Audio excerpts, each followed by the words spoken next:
요한복음 1장 19절에서 28절. 유대인들이 예루살렘에서 제사장들과 레위인들을 요한에게 보내어 네가 누구냐 물을 때에 요한의 정언이 이러하니라. 오늘 어제는 예수님이 이 참빛으로 오신 예수님에 대해서 얘기를 하고 있습니다. 우리는 빛이 왔는데도 빛을 깨닫지 못하더라, 그렇게 얘기를 했습니다. 빛이 왔는데도 빛을 깨닫지 못하는 것은 어떻게 하니까 못 깨닫는 겁니까? 눈을 감고 있으니까, 안 보려고 하니까. 그러니까 빛이 왔는지 안 왔는지 모르죠. 밤에 우리가 잘 때 빛이 있는 것과 없는 것은 알 필요도 없죠. 눈을 감고 있으니까. 그래서 예수님이 오셨을 때 그 빛을 깨닫지 못한 자기 나라 백성들에게 온 그 주인을 알지 못한 사람과 같다, 그렇게 얘기를 하면서 어제 이야기를 했는데, 오늘은 이제 세례 요한이 네가 누구냐 물었을 때 나는 누구다 라고 대답하는 이야기가 오늘 나오고 있습니다. 그래서 우리는 드라마를 볼 때 주인공만 필요합니까? 주인공만 가지고는 아무것도 설명을 할 수 없습니다. 반드시 엑스트라가 있어야 되는데, 그 엑스트라죠. 세례 요한은 엑스트라 중에서도 아주 우수한 엑스트라고, 없어서는 안 될 중요한 예수님의 조연출자죠. 그래서 오늘 1절을 읽어보면 이 요한복음은 하루 묵상 분량이 오늘 해봐야 10절밖에 안 되는데, 다른 이제 이야기로 되어 있는, 내러티브로 되어 있는 성경 같은 경우에는 글자를 줄여도 이 안에 안 들어갈 때가 막 있습니다. 그런 경우는 이야기가 중요하기 때문에 그렇지만, 요한복음은 이 단어 하나하나가 다 중요한 얘기고 신학적으로 필요한 얘기들이기 때문에 이건 한 절 가지고도 하루 종일 묵상해도 되는 말이지만, 우리는 어차피 66권을 6년 안에 한번 묵상해야 되니까 어쩔 수 없이 이렇게 10절을 묵상하게 됩니다. 19절에 뭐가 그렇게 묵상할 게 있느냐라고 물었을 때, 이 세례 요한에 대해서 질문하는 것에 대한 이야기를 자세하게 얘기하고 있는데, 누가 물어보느냐면 유대인들이 물어봅니다. 어디에서 물어보냐면 예루살렘에서 물어보는 거죠. 어떻게 물어보냐면 제사장들과 레위인들을 요한에게 보냈습니다. 요한이 어디 있는데? 이 요한은 세례 요한을 말하는 겁니다. 이제 내일부터는 또 사도 요한이 나오기 때문에 요한 계속 나오기 때문에 이게 어떤 요한인지 모르는데, 읽어본 사람은 알죠. 대부분 구분이 가지만은 그 요한이 요 요한은 세례 요한입니다. 그래서 세례 요한에게 보냈는데, 세례 요한이 어디 있어요? 유대 광야에 있어요. 사막에 있는 거죠. 거기서 광야에 있는데 거기로 사람들을 보냈어요. 들과 들을 보냈어요. 들과 들을. 그러니까 뭐 얼마나 갔는지, 떼거리가 갔는지 뭐 몰라요. 숫자가 최소한 4명은 넘어요. 들 이러면은 두 사람, 들 이러면 두 사람이 4명이 넘게 갔는데, 만약에 4명이라면은 더 확실해지지만, 더 많이 갔다면 얼마나 갔는지 몰라요. 가가지고 네가 누구냐고 물었습니다. 왜 물었을까요? 유대인들이 왜 요한에게 가서 물었어요? 요한은 그 사막에서 그 메시지를 전하는데 그 힘이 너무 강해서 사람들이 꾸역꾸역 모여드는데, 유대인들이 볼 때 이건 심상치 않은 사건이라는 사실을 알게 됐어요. 그러면 유대인들하고 무슨 관계가 있습니까? 당연히 관계가 있죠. 우리나라에 누가 와가지고 낯선 사람이 와서 사람을 막 끌어모으고 막 떼거리로 다닌다면 그냥 놔둘 사람이 두지는 않죠. 도대체 정체가 뭔지, 이 적군인지 아군인지 아니면은 가짜인지 이걸 알아내려고 가서 물어봅니다. 네가 누구냐? 이 사람들이, 제사장들과 레위인들이 가서 물어보는 거죠. 그래서 세례 요한이 말을 하는데 이걸 증언이라고 말하죠. 증거해서. 누구를 증거했을까요? 예수님에 대해서 증거를 하는데 자기를 물어보는데 예수님에 대해서 증거하느냐? 그렇죠. 왜냐하면 예수를 증거하기 위해서 요한이 왔기 때문에 증거는 이러하니라. 이 말은, 이 전체 맥락은 예수님을 말하고 있는 거지 이 세례 요한을 말하고 있는 게 아니잖아요. 그래서 요한이 증언한다 이 말은 예수님을 증언한다 이런 말입니다. 요 앞에 18절에서는 뭐라고 얘기하냐면 그 은혜와 진리를 위하여 그리스도가 온다. 내 뒤에 온다. 내가 지금 와가지고 물로 세례를 주지만 바로 내 뒤에 따라오는 사람이 있는데 그 사람이 물로 세례를 주는 게 아니고 성령으로 세례를 준다. 이렇게 말을 하고 나니까 그렇게 말하는 너는 누구냐? 이렇게 이제 말하는 거죠. 뒤에 오는 사람은 둘째치고 너를 알아야 뒤에 오는 사람이 알 거 아니냐? 이런 질문입니다. 그 유대인들이라고 하는 것은 구세주를 기다리는 백성입니다. 그래서 무언가가 나타났다고 하면 구세주가 아닌가 이러고 달려가는 사람들이죠.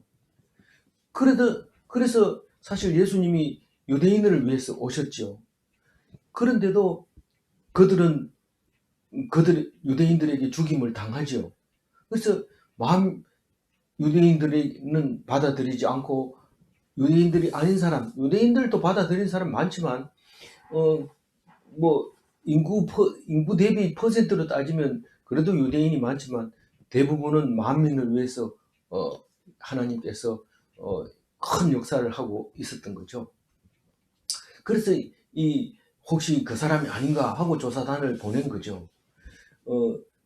그런데 어디서 보냈냐면 예루살렘에서 보냈다는 얘기가 이 요한복음을 쓴 요한은 사도 요한이고 여기 나오는 요한은 세례 요한이잖아요. 사도 요한 입장에서 예루살렘에서 유대인들을 보냈다 이 말은 예수가 예루살렘에서 나타나야 할 곳이다 라는 것입니다. 그리고 무엇보다도 말씀이 있는 곳이 예루살렘이다 그 말입니다. 아주 쉽게 얘기하면 하나님이 계시는 곳이죠. 예루살렘. 그렇기 때문에 예루살렘에서 보냈다는 얘기를 꼭 기록을 하고 있습니다. 그러면서 제사장들과 레위인들을 보냈다고 말할 때에 제사장은 주로 사두개파 사람들입니다. 종교 지도자들이죠. 다시 말해서 지금 집권 여당이나 마찬가지입니다. 그럼 야당 이름이 뭐냐면 그건 바리새파입니다.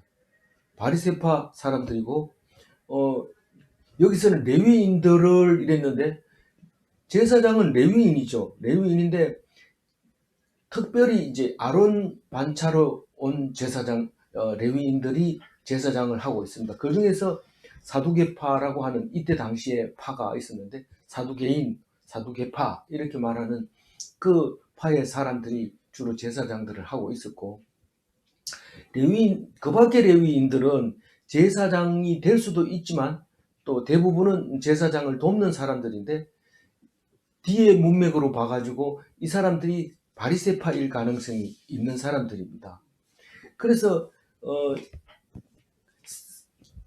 누구에게 갔나 이랬을 때 세례 요한에게 갔는데 세례 요한은 구세주가 오심을 선포하는 자, 예언하는 자. 그래서 성경에서는 마지막 선지자 이렇게 얘기합니다. 구약에는 온통 선지서가 있고 선지자들이 나타나지만 신약에서는 선지자가 하나 있는데 그게 세례 요한이다 라는 거죠. 그게 마지막 선지자다라고 예언합니다. 선지자라고 하면 예언하는 사람인데 예언자인데 예언자라고 하면은 앞으로 이런 일이 일어날 거다라고 선포하는 겁니다.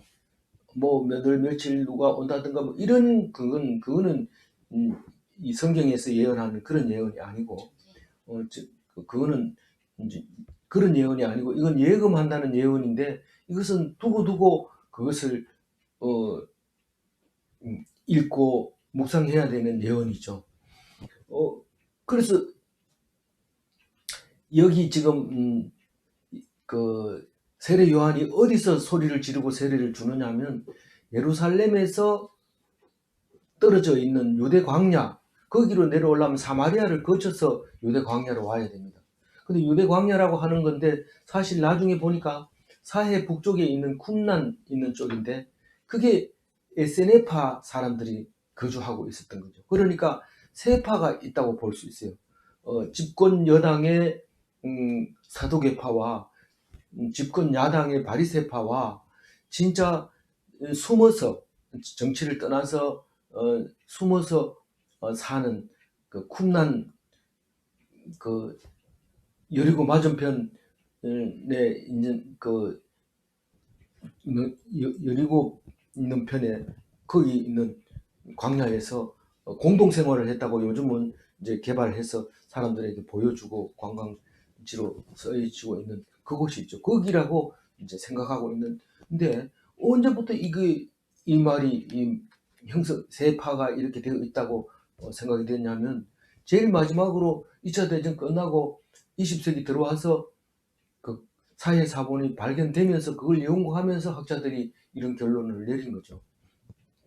그래서 그전에는 뭐 이거를 뭐 어떻게 잘 몰랐죠. 그냥 성경 있는 거 그것만 가지고 읽었지만 나중에 이제 학자들이 이야기하고 힘이 실리고 다 인정해주고 이런 상황이 이제 간 거죠. 오늘 20절 한번 읽어봅니다. 요한이 드러내어 말하고 숨기지 아니하니 드러내어 말하니 나는 그리스도가 아니라. 예. 그래서 아니라고 하면 되는 거지. 무슨 드러냈다고 말하고 숨기지 아니했다 그러고 또 드러내어 말했다 이렇게 얘기를 할 때 성경은 왜 이렇게 썼을까? 그렇지만은 거기에 내용이 들어 있는 거죠. 그리스도가 아니라고 그냥 말하는 게 아니라 드러내어 말했다 이 말입니다. 그러면 자신의 정체를 숨기지 아니했다는 뜻이지 정답을 얘기했다는 건 아닐 수도 있어요. 성경을 이상하게 해석하는 거 아닙니까? 이런데 뒤에 읽어보면 무슨 말인지 알아요. 21절 읽어봅니다. 또 묻되 그러면 누구냐? 네가 엘리야냐? 이르되 나는 아니라. 또 묻되 네가 그 선지자냐? 대답하되 아니라. 여기에서 이제 답이 나오는 거예요. 왜 뭔 답이냐면 숨기지 아니하고 드러냈다고 하는데 사실은 예수님은 사도 요한을 엘리야라고 해요. 너희들이 몰라서 그렇지 엘리야가 왔다. 너희들이 모르고 대접을 잘 못했다. 이렇게 얘기를 하고 있는 걸로 보면 오겠다고 하는 엘리야였던 거죠. 엘리야가 이제 구세주가 올 때는 엘리야가 오리라 이렇게 하는 성경을 믿고 있었고 그것 때문에 기다리고 있었던 유대인들에게는 이 엘리야라고 하면은 어떻게 만약 내가 엘리야다 이러면은 이제 데리고 와라 이래가지고 데리고 가서 종교 재판을 거는 거죠. 재판을 하는 게 아니라 여러 가지를 질문해서 엘리야가 맞으면 그때부터는 막 온 사람들이 그 앞에 엎드려 가지고 초대를 해가지고 어디 가면 안 됩니다. 여기 있어야 됩니다. 이러고 딱 앉혀놓고 막 전부 절하고 돈 받고 줄 서라 그러고 막 이러는 거죠. 만약에 아니라 이러면은 이제부터 조용히 해 이러고 야단쳐가지고 쫓아내거나 때리거나 그래도 말 안 들으면 이제 십자가에 못 박거나 그렇게 하는 거죠. 그거 하려고 이제 사람들을 보낸 거죠. 그래서 네가 엘리야냐? 그러니까 말도 안 했는데 엘리야 같다 이러니까 엘리야인지 물어봐라. 이래가지고 사람들이 가서 엘리야냐 물어본 겁니다. 물어보니까 나는 아니라 이렇게 얘기합니다. 그리고 또 묻되 네가 그 선지자냐? 이래 아니라 이럽니다. 그 선지자가 도대체 그 선지자가 뭡니까? 앞에 뭔 얘기를 했는지도 모르고 있잖아요. 그래서 그 선지자냐 이 말은 유대인들이 뭔가를 기다리고 있는 선지자였던 거죠. 그래서 그 선지자 이러면 다 알아들었던 유대인들. 우리는 뭐 그 선지자가 얘기하면 앞에 읽어도 누굴 얘기하는지 모릅니다. 그 선지자는 결국 엘리야가 오겠다고 네가 지금 말하고 있는 거냐 이런 질문이 있죠. 네가 지금 엘리야가 온다고 지금 소리 지르고 있는 거냐 이렇게 얘기를 하는 겁니다. 아니래요. 그래서 여기서 보면은요 엘리야도 아니고 선지자도 아니고 근데 둘 다 기다린 거예요. 엘리야를 기다리든지 선지자들을 기다리든지 그리스도를 기다리든지 구세주를 하여튼 기다리고 있는데 어떤 기다리고 있는 게 도대체 누구냐면 로마 시대에 압박받고 있는 그 유대인들이 이거 뭐 우리는 왕도 없고 로마에서 황제라고 해가지고 와서 우리를 괴롭히고 있는데 이 길에서 벗어날 수 있도록 해주는 구세주가 올 거라고 성경은 곳곳마다 얘기하는데 우리는 그걸 기다린다는 그 뜻이나 마찬가지입니다. 근데 그 제일 이제 가까이 있는 게 말라기입니다. 말라기는 요한복음 신약 바로 구약의 제일 마지막 성경이죠. 실제로 시대적으로도 제일 마지막에 썼다고 평가하는 그 말라기에 그런 말을 쓰고 있습니다. 예, 예수님 오기 400년 전에. 그래서 말라기 4장 5절 한번 같이 읽어볼게요.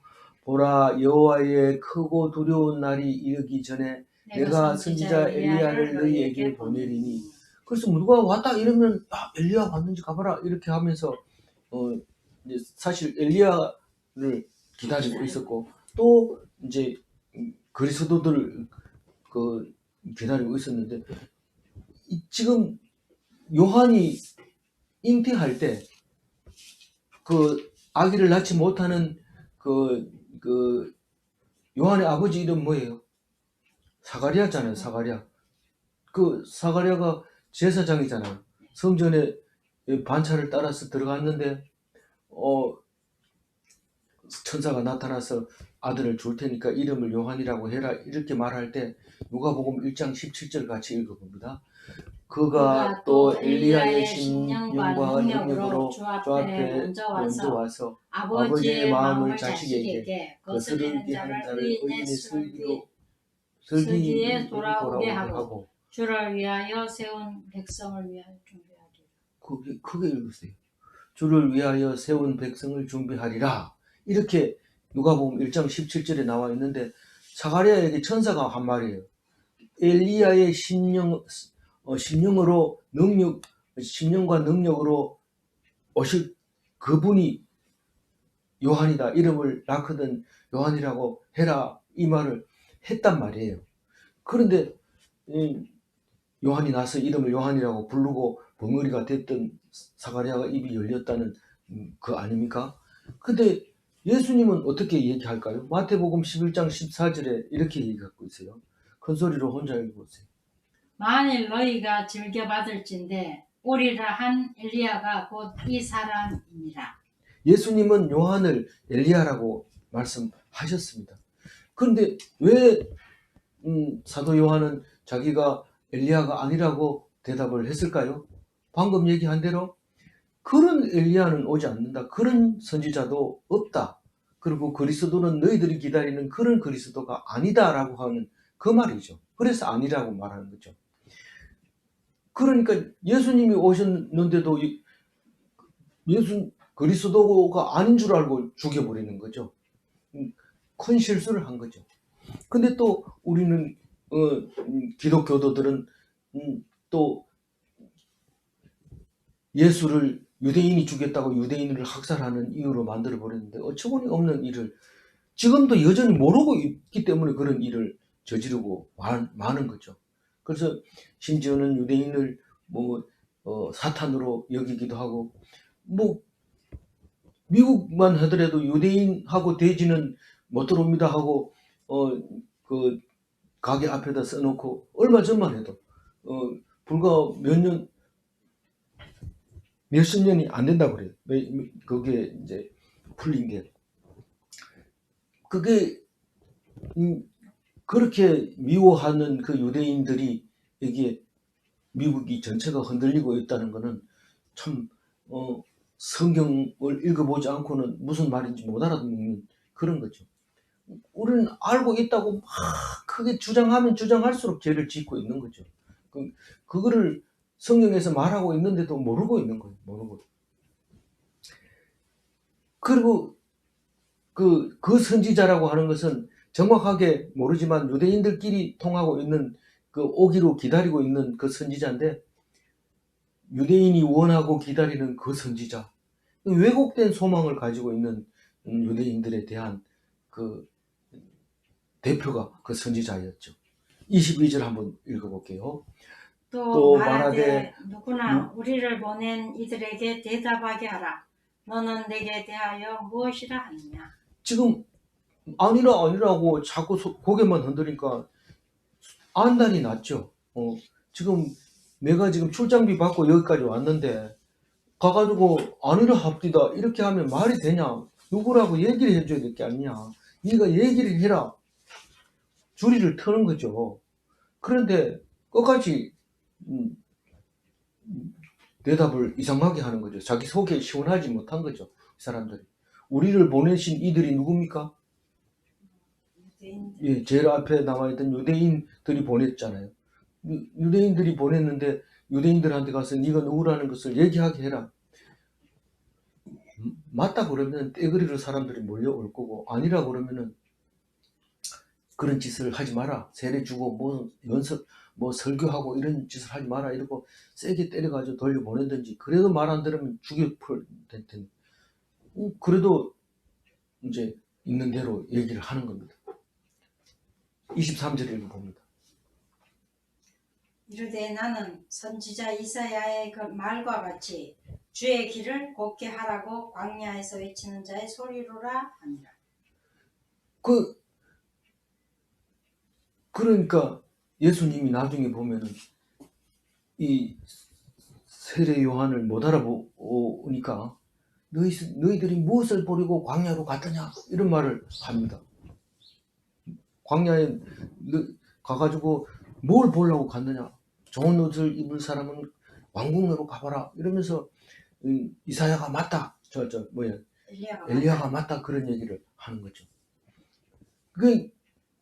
나는 선지자 이사야의 말과 같이 이랬을 때 그 이사야는 이사야 40편 3절 얘기를 말하고 있는 건데 일단 한번 읽고 얘기해 봅시다. 외치는 자의 소리여 이르되 너희는 광야에서 여호와의 길을 예비하라. 사막에서 우리 하나님의 대로를 평탄케 하라. 이게 지금 세례 요한을 오는 것을 예언했다고 말하고 있는 거죠. 뭐 학자들도 다 그렇게 생각하고 있는 거죠. 근데 이 이사야 40장 3절은 언제 쓰여진 거냐면 39절까지가 이스라엘이 망하기 전에 쓴 겁니다. 남유다가 망하기 전에 쓴 거고 40장부터는 바벨론 포로가 돼간 지 36년이 됐을 때 이사야가 입을 열어서 소리 지르는 것을 썼습니다. 그래서 이사야서가 이게 그룹으로 분리할 수 있는데 두 번째 그룹의 첫 번째 소리가 이제 말씀이 이제 이사야 40편 3절이죠. 그래서 무슨 말이냐면 이제 바벨론 포로에 끌려가 가지고 이제 36년 되니까 이제는 이제 해방돼 가지고 돌아오는 회복되는 이야기를 이제 하게 되는 이야기 속에 처음에 이 얘기가 나오는 거죠. 그 말처럼 내가 왔다라고 얘기를 합니다. 이 세례 요한은 다른 건 몰라도 이 말만큼은 자기 마음속에 굳게 있었다라고 생각이 되지거든요. 그래서 이거는 내가 광야에서 외치는 자의 소리다 이럴 때 이사야 40편 3절 얘기를 가지고 하지만은 결국은 예수님을 소개하는 길을 닦아주는 곱게 하는 그런 역할을 내가 하는 것이다 라는 것까지는 압니다. 나중에 사실 알고 보면 자기도 몰라서 그랬느냐 뭐 이렇게 말할 정도로 예수님이 아무 활약을 안 하는 걸 보고 당신이 진짜로 그리스도가 맞습니까? 이렇게 물어봅니다. 그러면 예수님은 맞다 이렇게 그렇게 대답 안 합니다. 물론 뭐 선지자들끼리 통하는 말들이 있긴 있지만은 우리가 맨 처음에는 못 알아들었는데 나중에 알아들어보니까 뭐 나병 환자가 낫게 되고 안전병기가 일어서고 봉사가 보게 된다. 그 얘기를 해라 이렇게 얘기합니다. 그게 그리스도가 해야 하는 그 역할이죠. 그래서 그대로 하라고 그랬는데 이 그 세례 요한이 알아듣고 회개했다든가 뭐 이런 얘기는 없어요. 없고 하여튼 그 소리까지 하는 것까지 나오고 세례 요한은 목이 잘려서 쟁반에 담기는 그런 일이 있게 되는 거죠. 24절 읽어보죠. 그들은 바리새인들이 보낸 자라. 이제 바리새인 얘기가 나오는데 맨 처음에 보낼 때는 지위를 높여가지고 보내준 거죠. 레위인들, 제사장들 이러면 지위를 높여준 겁니다. 지금 이제 본색을 드러내는 건 바리새인이라고 말할 때 본색이 드러낸다는 얘기는 파가 다르다는 거죠. 이제 생각이 다른. 너희들은 아니지만 나는 너희들하고 좀 다르게 낫다 이렇게 생각하는 사람들이 바리새인들입니다. 그래서 예수님은 바리새인을 되게 싫어했어요. 왜냐하면 누룩이라고 표현하기까지 하면서 그 사람들이 위선, 자기는 간음하면서 간음하지 마라 죽인다 이런 예를 들면 그런 겁니다. 그래서 바리새인 보고 막 야단치죠. 너희들이 여자를 보고 탐심을 품은 게 이미 간음한 것이고 남을 미워하는 것이 살인이다 라고 얘기를 할 때 바리새인들은 겉으로는 최고 벌벌 잘 지킨 사람 같지만 그렇지 않은 사람들, 실제로 어디 가든지 사두개인하고 붙으면은 바리새인은 항상 자기들이 잘났다고 하죠. 그래서 사두개인들은 주로 모세 오경만 인정하고 바리새인들은 선지서들을 다 인정하면서 공부도 많이 했다고 이러면서 폼재는 그런 바리새인들입니다.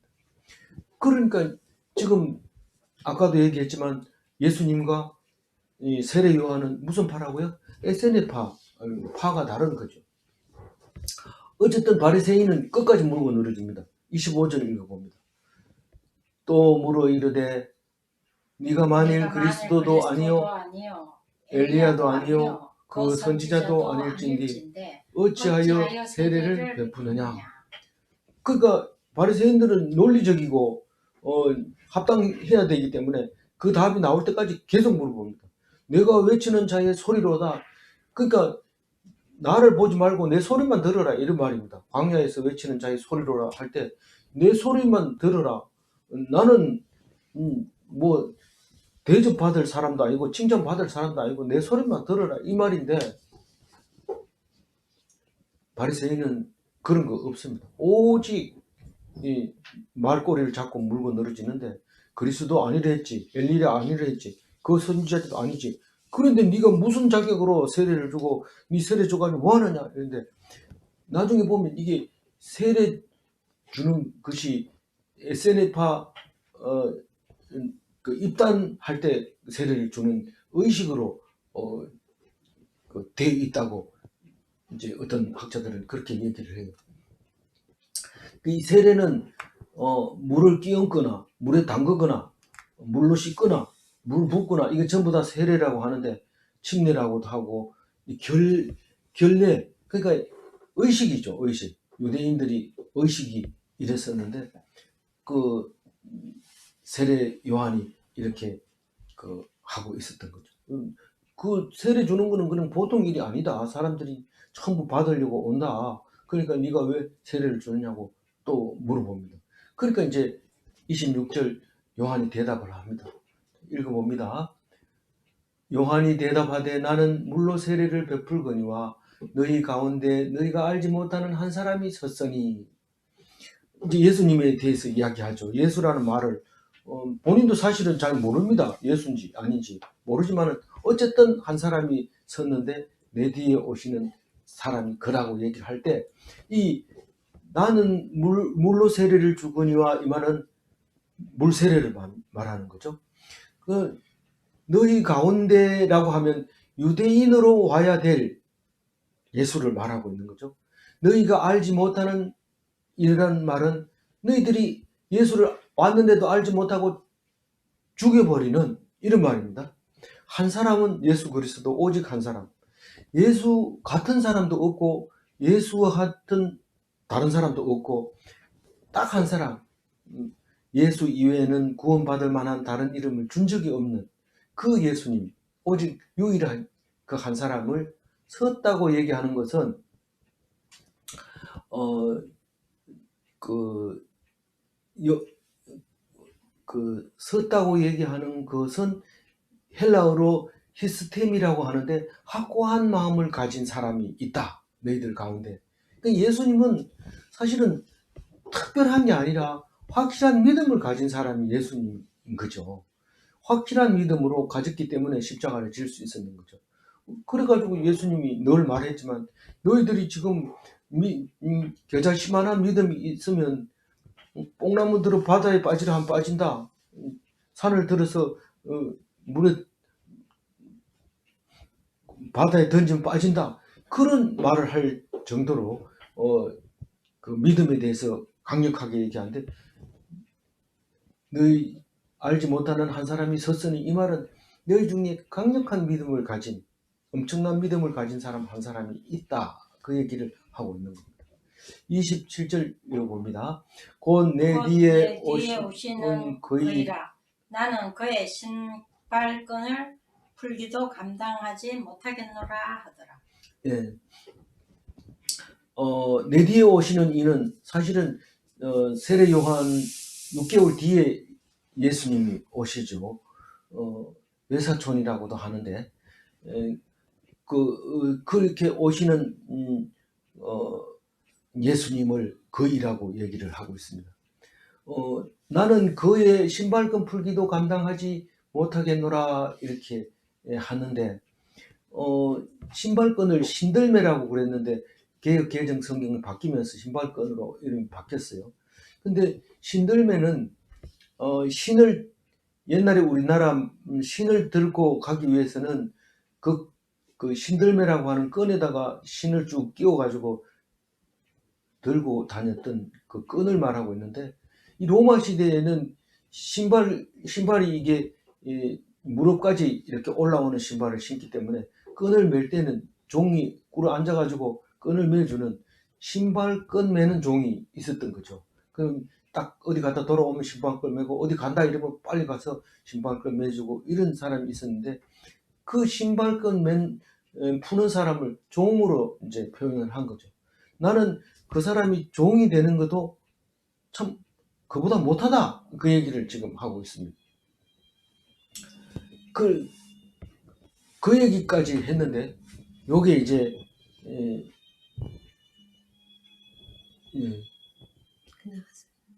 그런 얘기를 했는데 마지막 28절 같이 읽어봅니다.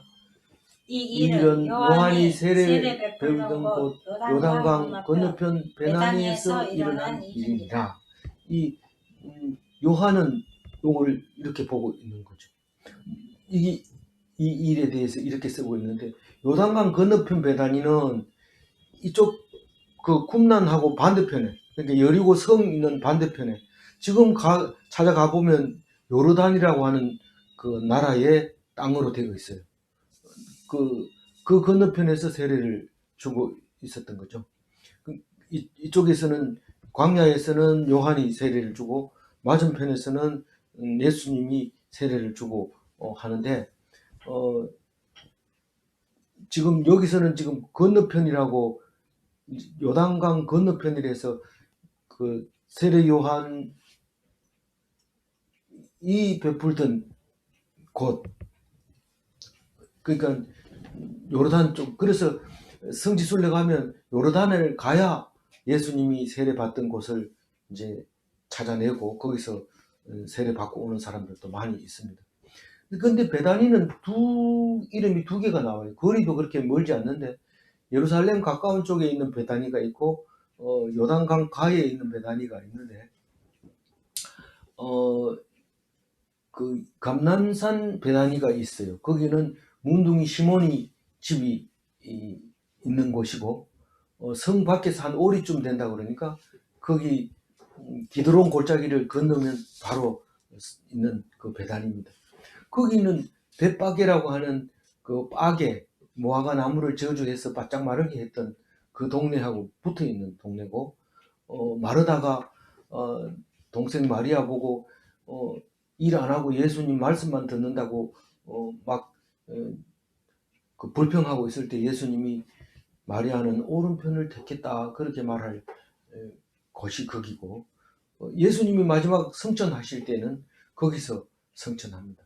그래서 거기 가면 예수 성천교회가 있고 예수님이 마지막 발을 디뎠다고 하는 돌이 있는데, 그 성지순례 온 사람들을 위해서 유혹하는 거죠. 그거는 믿을 수 없는 것들 있습니다. 오늘 25절 가지고 마지막으로 정리를 하도록 하겠습니다. 25절 같이 한번 읽어봅니다.